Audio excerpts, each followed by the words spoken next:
Next, meet Catherine Tai. She was just confirmed as the new U.S. Trade Representative. Now, the USTR is responsible for a lot of things, but the top of the list is negotiating new trade deals. Ms. Tai has no experience doing that whatsoever. She's never been involved in a significant international organizational treaty negotiation, and she's never even managed a large staff. She was a congressional staffer until very recently. That tells me everything I need to know about the Biden trade plans. Aside from a deal with the UK, there aren't going to be any. Now, the other part of the USTR's job is to prosecute trade cases against countries that violate the spirit and the letter of American trade law. And for that, Catherine Tai is wildly well qualified. She worked for the USTR office under Obama. Her primary job was to sue China. I think you can see where this is going.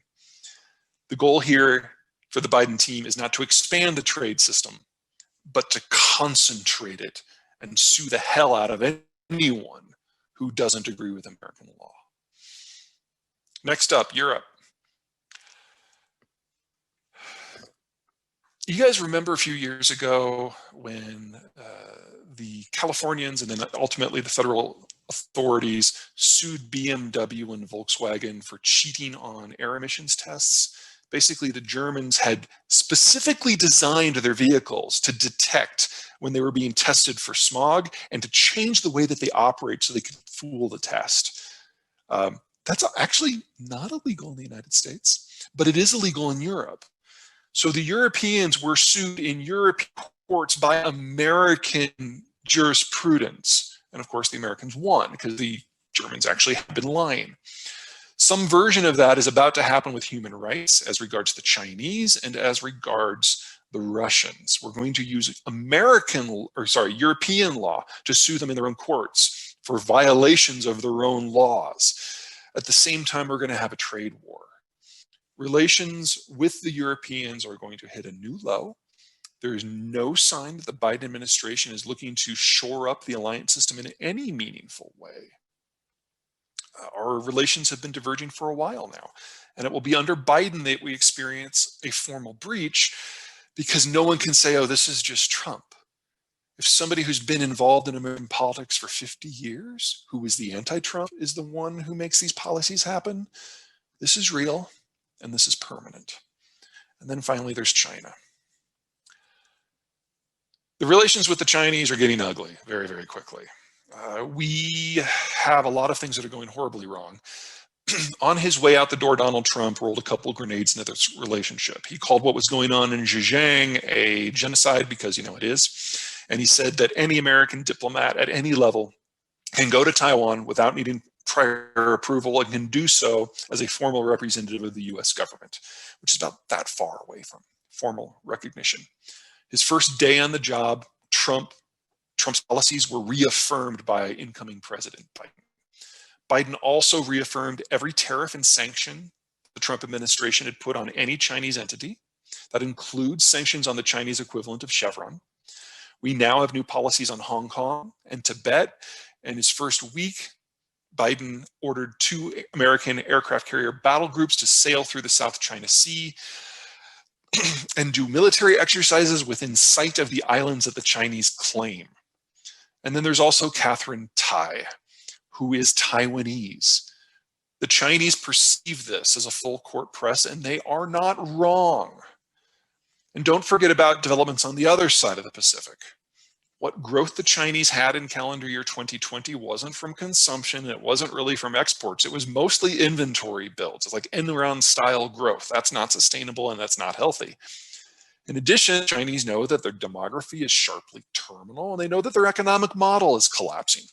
So they are closing ranks, they are demonizing outsiders, and they are hunkering down for a Maoist-style political collapse, hoping that they can hold the line for a Maoist-style dictatorship. American and Chinese officials are exchanging barbs in Alaska as we speak. Things do not seem to be going well. I expect not just a breach with the Europeans this year, but a full-on trade war and a breach with the Chinese this year. And if there's one thing that pretty much everyone across the entire American political spectrum agrees on, is that the relations with the Chinese need to get worse. And the one faction that might disagree with that is the business community, and right now they are political orphans. If you're looking for places that the Americans are going to care about moving forward, this is the list. Every country that is lit up has two things going for it. First, they've got positive demographies, which suggest consumption-based growth is possible for at least another 30 years. Second, they have relatively easy access to energy supply, so they can keep the lights on in a world where the US isn't patrolling. What's different about the two colors is that if you're in blue, you really don't have any significant security concerns, internal or external, and if you're green, you do. Now, we're all aware of what the murder rate is in Mexico and how the drug war is nasty. They're still blue. That gives you an idea of where the threshold is. If you're looking for countries that are going to need to be defended, that the US is going to care about, this is probably the whole list. A few quick call outs. First of all, Western Hemisphere is going to kind of have a cordon sanitaire. The US won't allow anyone from the outside to play. Mexico obviously is our firmest partner in this. Second, Southeast Asia, relatively positive demographies. They have most of the resources they need locally. And as the Chinese system and the Northeast Asian system breaks down, these are the logical beneficiaries. And then third, it's worth taking a good close look at Southeast Asia. India is never going to be the next China, but India is also not going to disintegrate like China is. That doesn't necessarily mean it's going to be an ally, but it certainly can be a partner moving forward. I mean, the solution here is shockingly simple. We need immigration reform, but that's a congressional prerogative. We haven't had meaningful immigration change in this country since 1986. The category of asylum is one that was included in that law because it was Cold War propaganda. People who were basically being invited from the former Soviet Empire to the United States so they could get preferential treatment. Obviously, the Cold War ended a while ago. In the short term, the solution is something that actually I think the Biden administration may have figured out. They're putting tent cities down in the Central American countries to process claims there. Anything that puts the sharp end of the American immigration system as close to the communities where people are scared and leaving as possible is going to, at a minimum, provide better intelligence to the United States for the scope of the problem.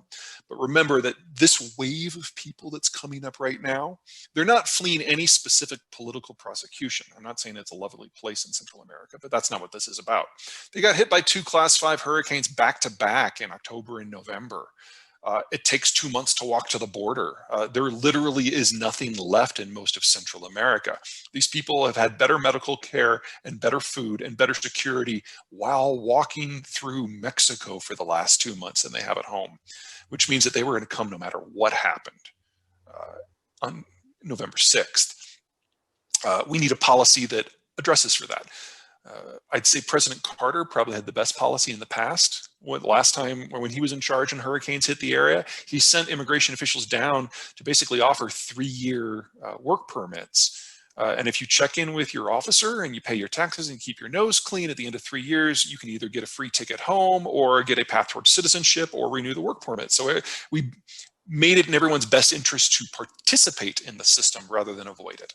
And until we can kind of flip that switch, we're going to have some version of